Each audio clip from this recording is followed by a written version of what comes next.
Bismillahirrahmanirrahim. Assalamualaikum warahmatullahi wabarakatuh. Selamat malam semuanya. Perkenalkan, nama saya Teddy Maulana dengan NIM 2111110244108 dari kelompok 1.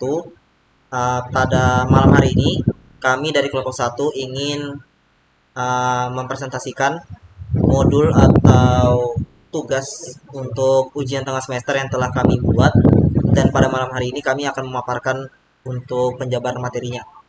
Dimulai dari saya. Untuk modul pertama, di sini ada penjelasan tentang intro to network security. Ya, jadi network security memiliki beberapa kategori yang terdapat pada keamanan jaringan. Karena di beberapa fiturnya dia memainkan kerentanan, lalu juga ada mendeteksi, pencegahan, dan juga dari network itu sendiri. Dengan banyak sekali perintah atau arahan dari network security yang akan digunakan pada keamanan komputer itu sendiri. Ada memulai dari network service, lalu juga dengan web server, DNS, email exploit, antivirus, honeypot, dan beberapa perintah lainnya. Jadi, mengapa kita harus mengamankan jaringan? Karena keamanan jaringan menjadi penting sebab semua perangkat kini terhubung dalam sebuah jaringan. Jika keamanan jaringan kurang baik, maka seperti hacker bisa saja masuk melalui celah-celah jaringan yang ada. Keamanan jaringan komputer bertujuan untuk mengantisipasi orang yang tidak berhak mengakses jaringan atau orang-orang yang tidak bertanggung jawab, atau mungkin bahasanya kejahatan yang sering terjadi di internet atau orang-orang yang melakukan pembobolan. Antisipasi tersebut sampai berupa ancaman fisik maupun logis, baik secara langsung maupun tidak langsung, yang dapat mengganggu sistem keamanan jaringan. Prinsipnya sendiri, di dalam jaringan komputer ada 3 prinsip dasar yang harus diterapkan untuk menjaga keamanan pengiriman sebuah informasi. Ketiga prinsip dasar itu disebut dengan CIA: confidentiality, integrity, dan availability. Dari availability atau ketersediaan merupakan tujuan dari keamanan informasi, di mana data dan informasi yang dikirimkan dapat diakses dengan mudah dimanapun dan kapanpun oleh si penerima atau authorized person. Percuma data yang dikirimkan telah terjaga kerahasiaannya dan terlindung dari modifikasi selama dikirimkan, namun itu tidak dapat diakses waktu-waktu karena telah dibobol atau telah diubah aksesnya oleh sang hacker. Karena ketidakmampuan data, suatu waktu dapat juga terjadi karena data dan sistem yang mudah diserang oleh pembajak, sehingga komputer dapat dimatikan kapanpun. Misalnya, untuk login ke Facebook saja kita harus menunggu beberapa jam kan, karena baru bisa diakses, atau untuk membaca web saja kita perlu menyelesaikan waktu aksesnya, karena seperti ketersediaannya itu telah dibatasi. Integrity atau integritasnya merupakan jaminan data yang diterima oleh penerima adalah data yang sama dengan data yang dikirimkan oleh si pengirim. Sebagai contoh, bila kita mengirim surat, maka si penerima surat akan menerima isi surat sebagaimana kita menulisnya. Ini penting agar informasi yang dikirimkan bebas dari pengubahan dan pengisipan terhadap isi informasi tersebut. Lalu yang terakhir ada kerahasiaan atau confidentiality. Itu sebuah konsep yang menjamin data atau informasi yang dikirimkan tidak bocor atau tidak tersebar ke mana-mana karena pihak yang tidak berkepentingan. Data yang dikirimkan harus bersifat rahasia. Artinya, data tersebut tidak bisa diakses dari luar dan hanya bisa diakses oleh orang-orang yang memiliki hak akses atau authorized person. Akan sangat berbahaya misalnya jika password yang kita kirimkan dapat dibaca oleh pihak-pihak yang tidak berkepentingan. Apa itu eksploitasi? Cracker pembobol jaringan komputer dengan memanfaatkan kelemahan dalam layanan tingkat sistem operasi. Tipe-tipe penyerangannya itu ada beberapa, seperti lokal. Serangan lokal itu metode yang diterapkan untuk meretas sistem web atau situs web di server yang sama. Lalu, serangan jarak jauh itu bahasanya seperti remote. Adalah tindakan jahat yang menargetkan suatu atau jaringan komputer. Serangan jarak jauh tidak mempengaruhi komputer yang digunakan penyerang. Jadi, seperti sistem penyerangan sendiri, lokal itu dia menggunakan metode yang memang dia harus meretas situs web itu dengan server yang sama. Maka tidak heran jika kita saat menemukan sebuah penyerangan hack atau gangguan itu selalu pada server yang sama. Kita selalu menemukan di server yang sama. Dan remote itu sendiri seperti gangguan atau serangan dari jarak jauh seperti itu. Kategori eksploitasi itu dia ada beberapa. Ada akun cracking, itu seseorang melakukan peretasan keamanan untuk alasan kriminal atau jahat dan orang tersebut disebut cracker. Sama seperti perampok bank yang meretas berangkas dengan memanipulasi kuncinya. Seperti pada film-film pun penerapan akun cracking ini juga paling banyak saat ada adegan, mungkin saat kita melihat adegan pembobolan bank, maka banyak sekali dia meretas berangkas itu dengan memanipulasi kuncinya. Karena saking kuatnya teknologi atau saking kuatnya sistem yang digunakan. Lalu ada buffer overflow. Serangan buffer overflow itu serangan yang dilakukan dengan memanfaatkan kelemahan pada program yang dibuat agar memiliki celah untuk dimodifikasi. Karena suatu program pasti memiliki satu sekian detik atau satu sekian bagian yang bisa dikatakan ada celah sedikit saja untuk kita bisa masuk untuk memodifikasi atau kita ingin mengganggu web yang berjalan itu. Karena memang sering kita temukan atau sering ada berita pembobolan itu terjadi karena tepat waktu atau seorang yang ingin membobol ini sudah tahu batas waktu atau momen yang memang saat web itu betul-betul lemah atau ingin melakukan serangan, itu dia tahu momen yang sangat tepat karena tahu waktu lemahnya itu kapan. Lalu ada denial of service. Denial of service adalah salah satu serangan pada sistem keamanan web yang dapat menghambat aktivitas kerja sebuah layanan atau service atau mematikannya sehingga user yang berhak atau berkepentingan tidak dapat menggunakan layanan tersebut. Jadi salah satu serangan ini bisa dikatakan yang paling meresahkan karena ini juga menjadi salah satu pengganggu dari aktivitas kita sehari-harinya.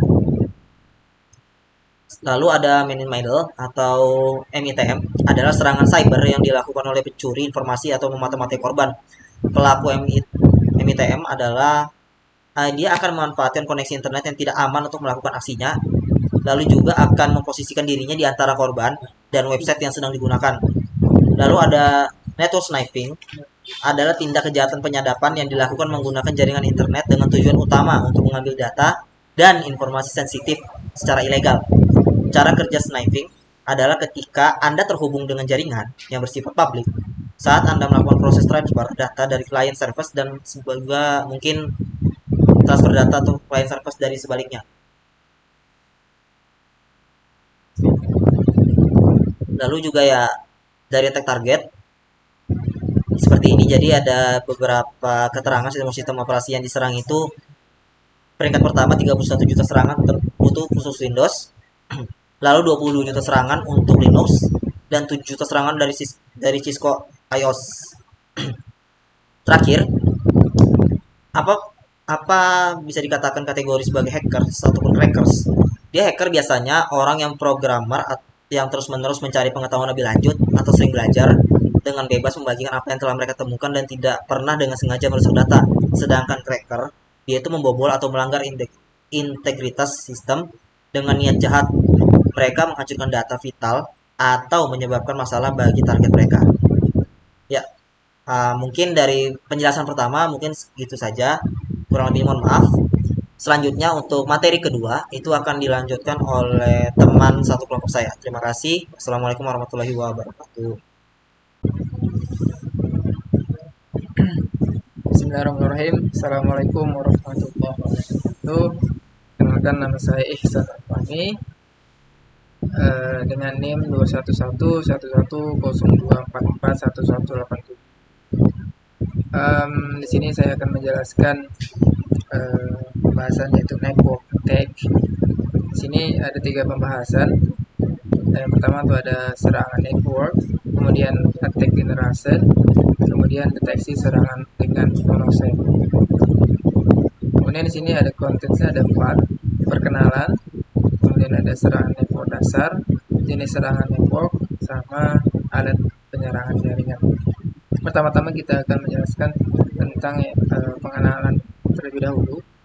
Serangan jaringan ini dapat didefinisikan sebagai metode, proses, atau cara apapun yang digunakan untuk secara jahat mencoba membahayakan keamanan jaringan. Kemudian yang selanjutnya adalah jenis serangan jaringan itu terbagi dua. Pertama ada active attack, kemudian passive attack. Di sini kita bisa lihat diagramnya. Attack itu ada terbagi dua, passive attack sama active attacks. Active attacks itu terdiri dari masquerade atau fabrication, kemudian ada message replay, kemudian ada juga message modification, kemudian denial of service atau interruption of availability. Kemudian sedangkan yang passive attack itu interception, ada dua, reading the message content, kemudian traffic analysis.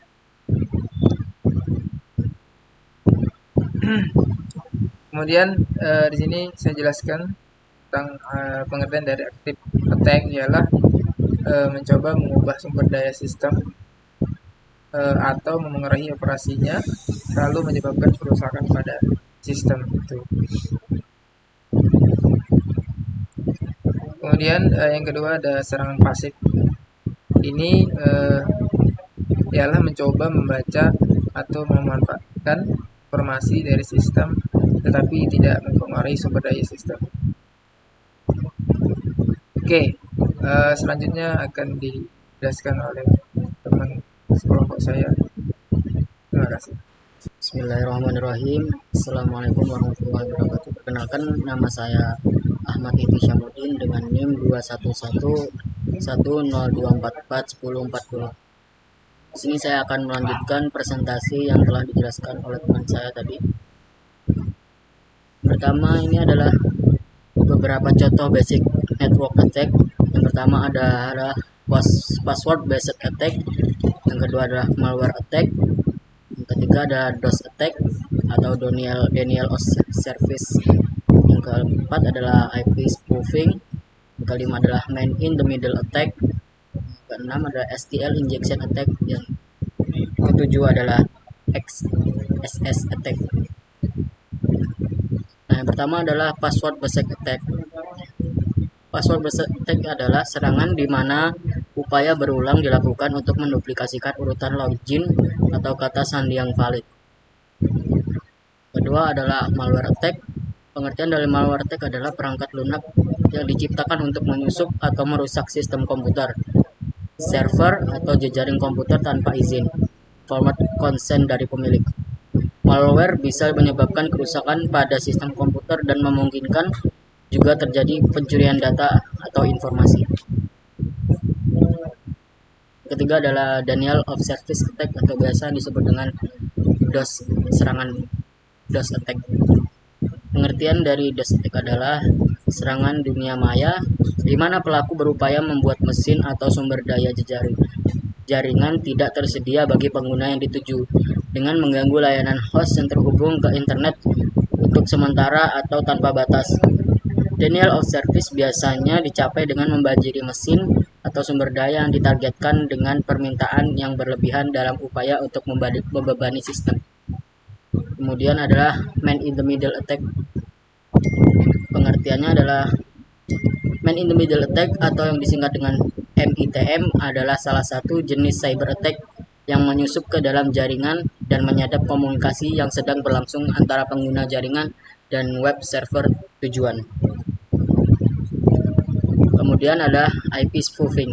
Pengertian dari IP spoofing ini adalah bertujuan untuk memperoleh akses ke jaringan internet yang melakukan autentikasi berdasarkan alamat IP.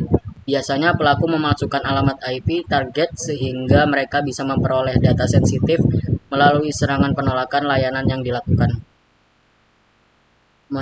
Kemudian ada STL injection attack. Serangan STL injection attack atau injeksi STL merupakan teknik serangan injeksi kode yang memanfaatkan celah keamanan yang terjadi pada layar basis data dari sebuah aplikasi.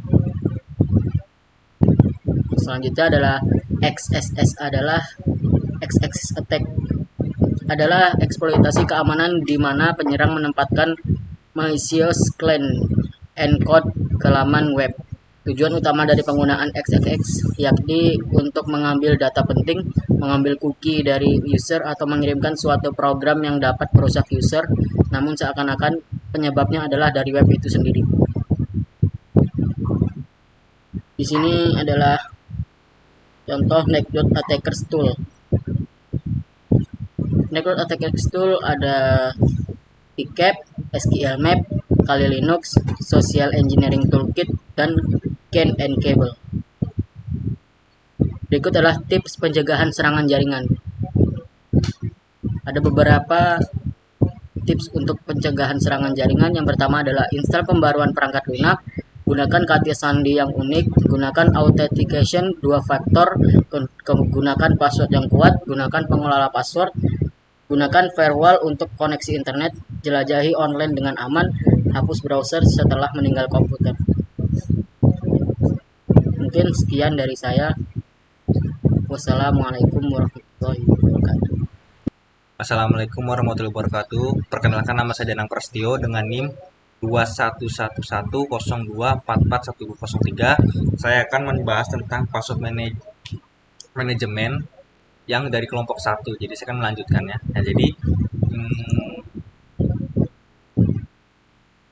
Nah, jadi ini saya akan menjelaskan panduan dari PPT. Nah, ini panduan informasi singkat dari password managers. Oke, kita langsung saja yang ke bawah. Nah, password protection. Yang pertama, hampir semua sistem multi-user mengharuskan pengguna tidak hanya memberikan nama atau identitas ID, tetapi juga kata sandi.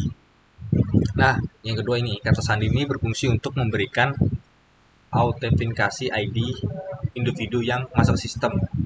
ID ini memberikan keamanan dengan cara berikut. Yang pertama, menentukan apakah pengguna berwenang untuk mendapatkan akses ke sistem.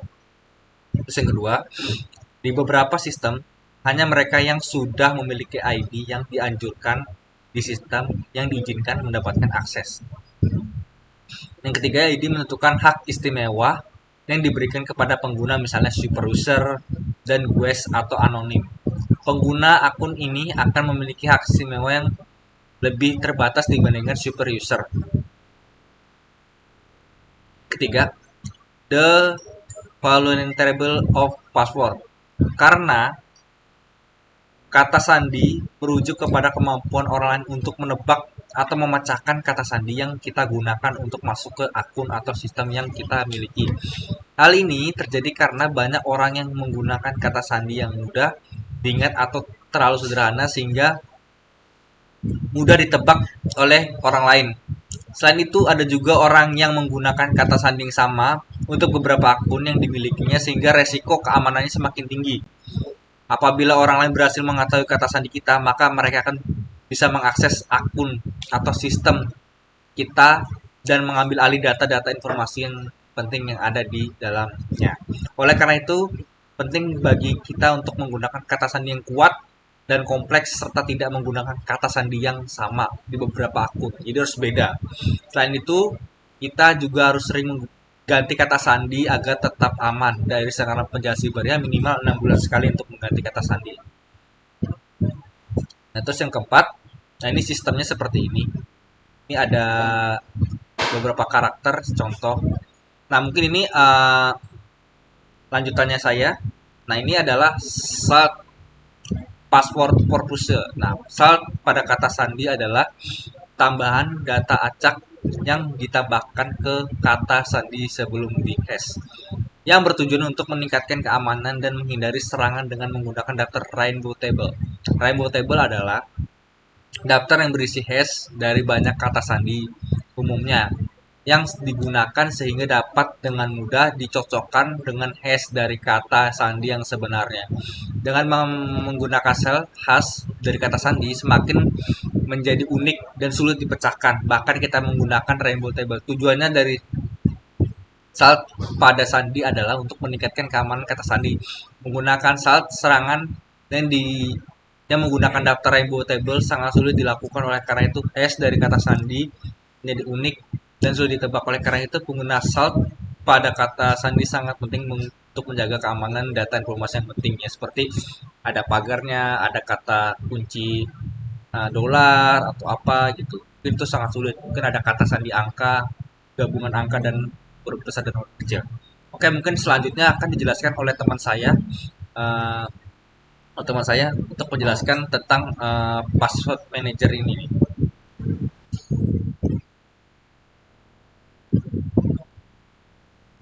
Assalamualaikum warahmatullahi wabarakatuh.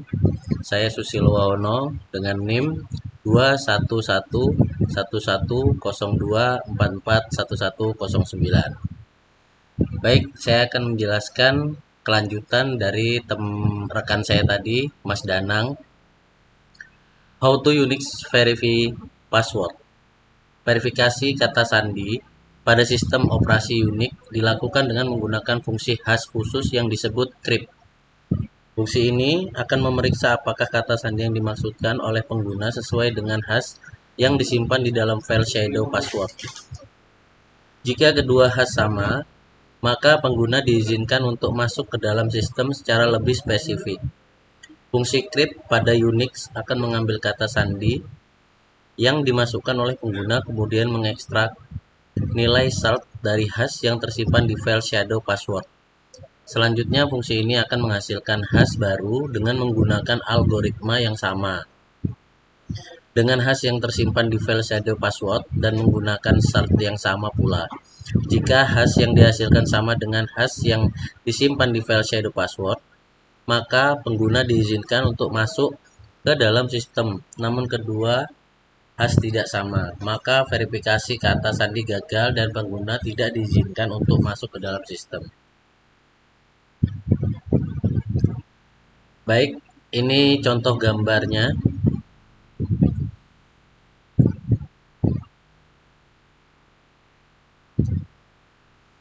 Guessing password pertama. Guessing password adalah teknik yang digunakan untuk menyerang, untuk mencoba menebak atau menebak kata sandi yang digunakan untuk mengakses sistem atau akun tertentu. Penyerang dapat menggunakan berbagai teknik untuk melakukan serangan seperti serangan brute force atau serangan kamus. Serangan brute force dilakukan dengan mencoba semua kombinasi kata sandi yang mungkin sampai berhasil menemukan kata sandi yang tepat. Sedangkan serangan yang kamus dilakukan dengan mencoba kata-kata umum atau kombinasi kata-kata tertentu yang sering digunakan sebagai kata sandi. Teknik ini bisa berhasil jika kata sandi yang digunakan adalah kata sandi yang lemah dan mudah ditebak oleh penyerang. Oleh karena itu, penting untuk menggunakan kata sandi yang kuat dan kompleks, serta menghindari kata sandi yang terlalu sederhana atau mudah ditebak oleh orang lain. Selain itu, implementasi sistem keadaan yang baik seperti multifaktor authentication juga dapat membantu mengurangi resiko serangan ini.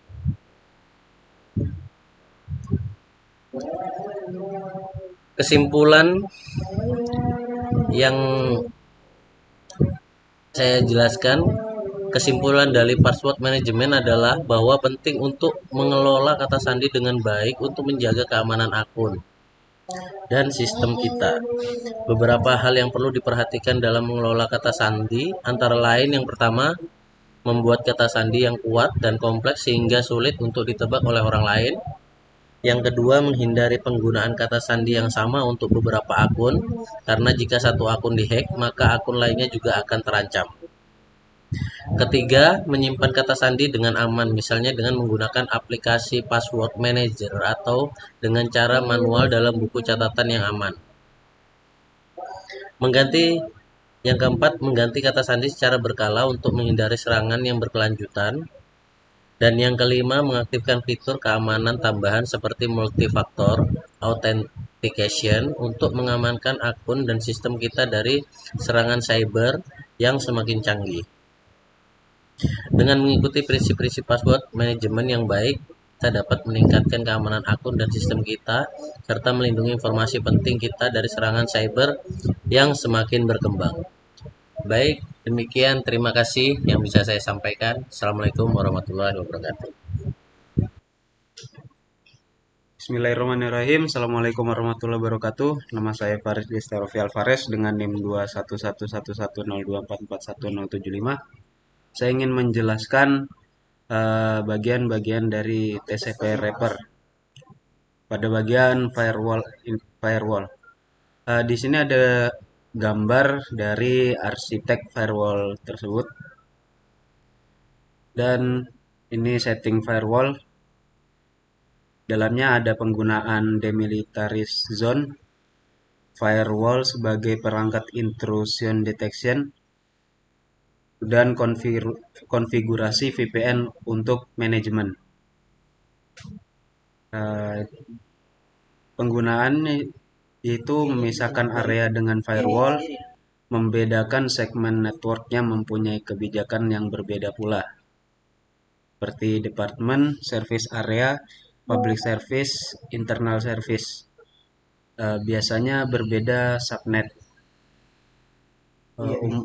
Juga umumnya digunakan untuk melindungi mesin yang berhubungan langsung dengan internet, misalnya seperti web server, dan mempunyai kebijakan firewall sendiri. Ini adalah gambar dari kerangka firewall tersebut. Sini ada IDS, Intrusion Detection System, terus dia mengumpulkan informasi log dari aturan yang ditolak, terus mencari port scanning, hacking, dan lain-lain. Juga bisa digunakan untuk memblok port scan dan perhatikan traffic yang meninggalkan DMZ.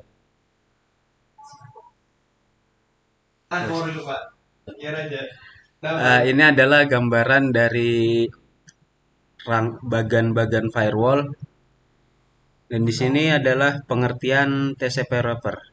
TCP wrapper merupakan salah satu metode filter access control list di sistem operasi Unix-like untuk membatasi suatu host yang ingin menggunakan service yang ada di server. Program ini bekerja dengan cara membungkus iNet daemon, aplikasi yang menjalankan service-service internet agar lebih aman.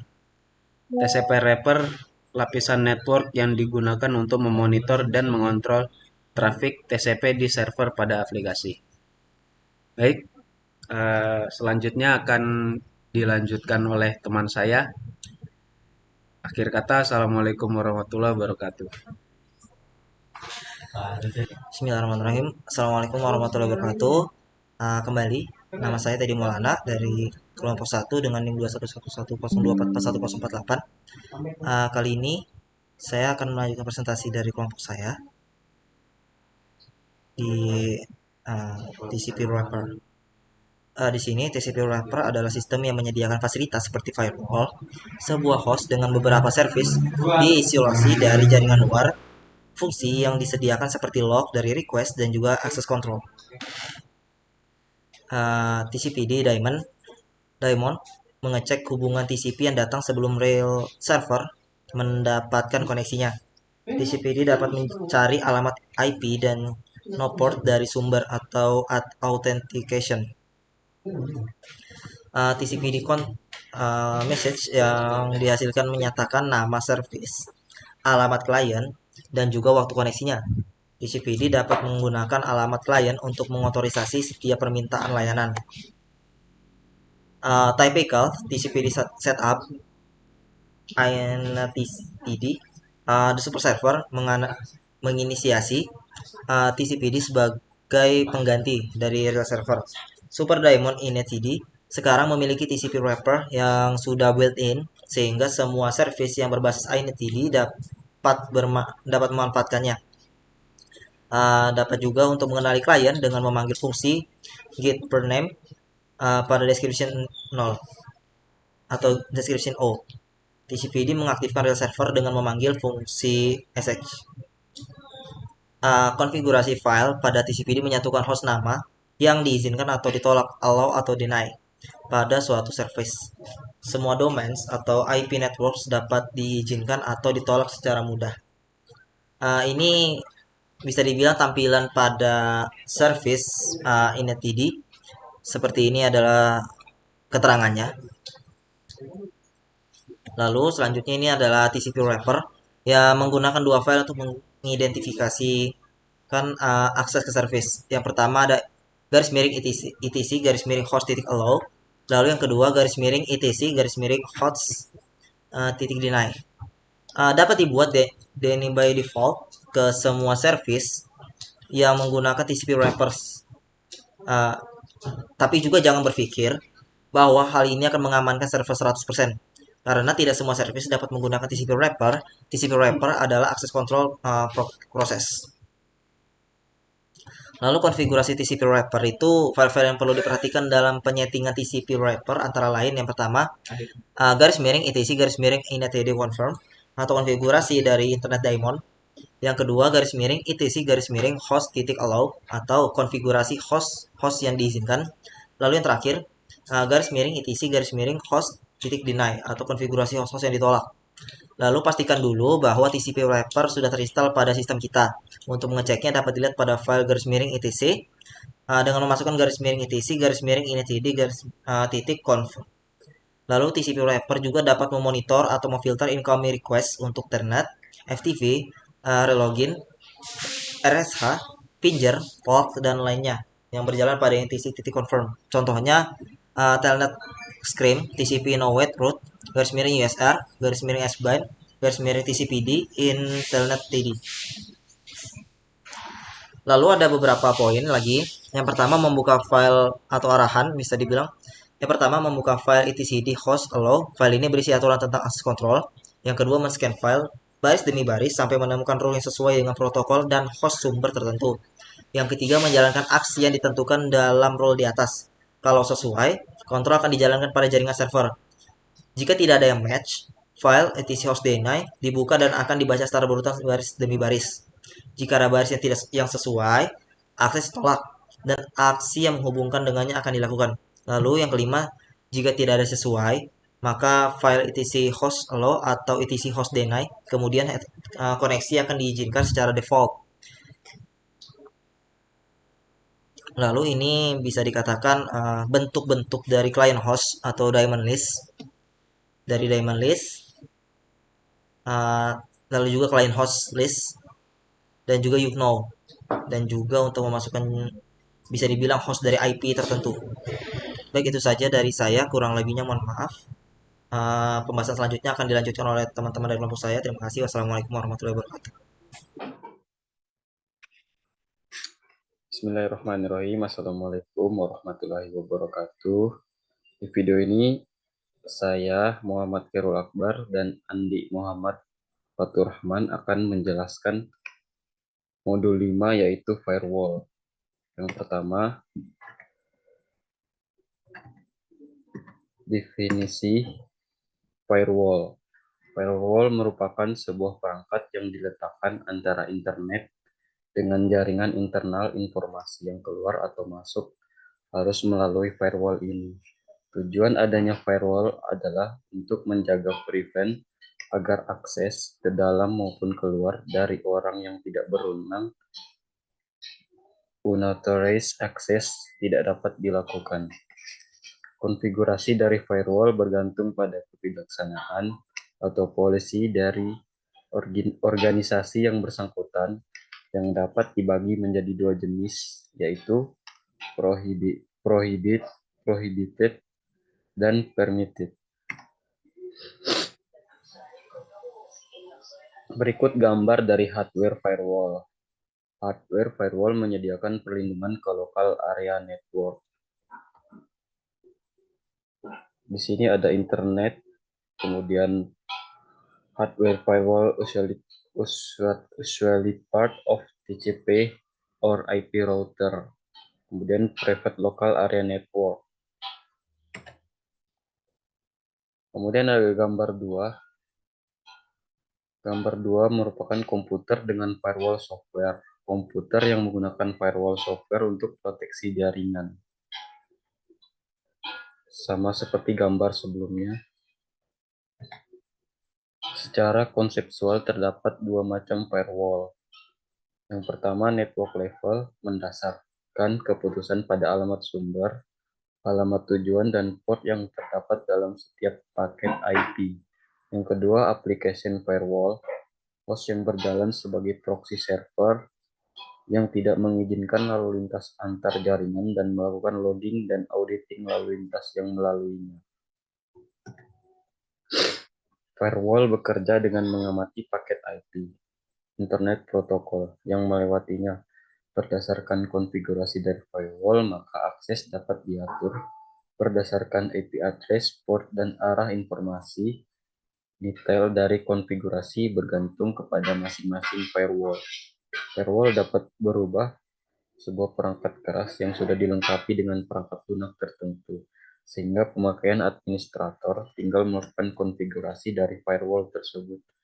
Firewall juga dapat berupa perangkat lunak yang ditambahkan kepada sebuah server, baik Unix maupun Windows NT, yang dikonfigurasi menjadi firewall. Untuk mencegah fungsi komunikasi jaringan dalam lingkungan yang berfirewall dilakukan dua cara, yaitu cara pertama, paket filtering, mekanisme pengontrolan data yang diperbolehkan mengalir dari dan mengalir atau ke jaringan internal dengan menggunakan beberapa parameter yang tercantum dalam header paket data, arah inbound atau outbound, address asal dan tujuan, port asal dan tujuan, serta jenis protokol transport seperti Telnet dan SMTP atau Single Mail Transport Protocol. Yang kedua, menggunakan sistem proxy, di mana setiap komunikasi yang terjadi antara kedua jaringan harus dilakukan melalui suatu operator. Dalam hal ini, proxy server. Protokol FTP atau File Transfer Protocol lebih efektif ditangani dengan sistem proxy. Kebanyakan firewall menggunakan kombinasi kedua teknik ini, paket filtering dan proxy.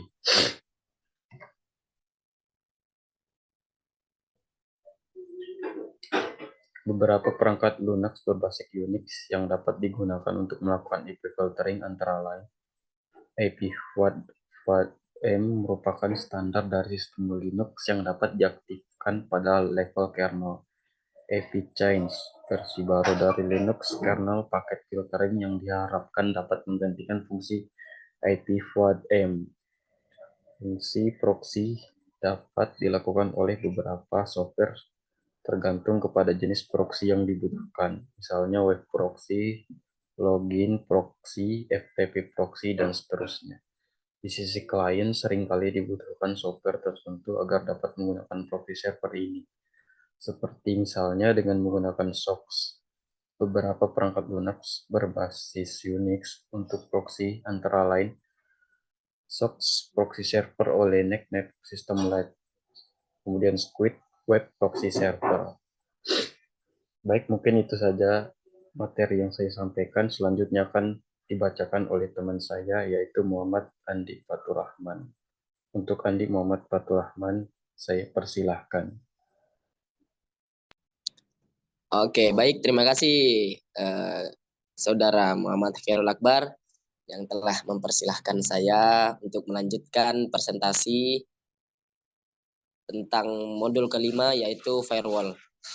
Baik, di materi selanjutnya, mungkin bisa dilanjut slide selanjutnya. Ini sudah. Ya. Nah, baik, di slide selanjutnya, ini adalah arsitektur dasar firewall.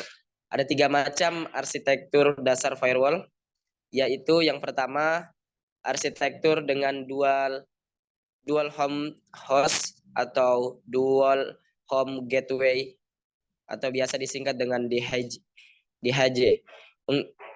Menggunakan sebuah komputer dengan minimal 2 INIC, interface pertama dihubungkan ke jaringan internal dan yang lainnya dengan internet.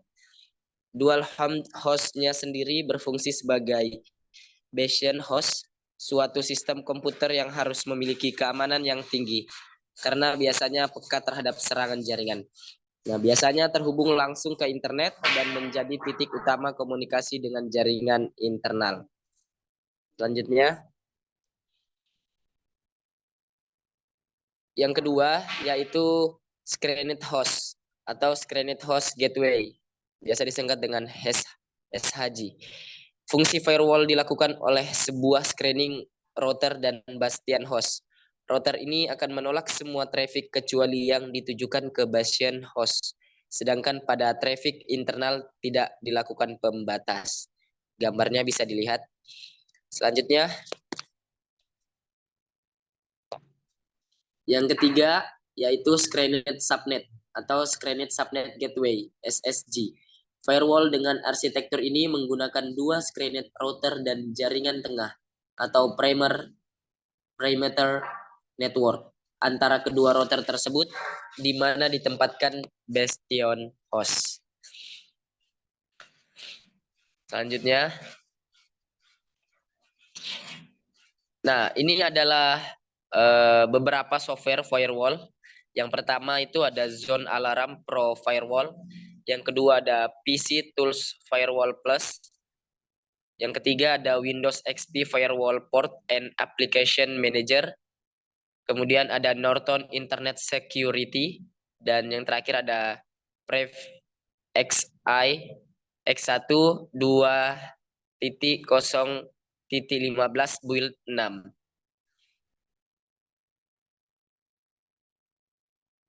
Ya, mungkin itu adalah presentasi dan penjelasan modul kelima firewall dari kami. Kurang dan lebihnya kami mohon maaf.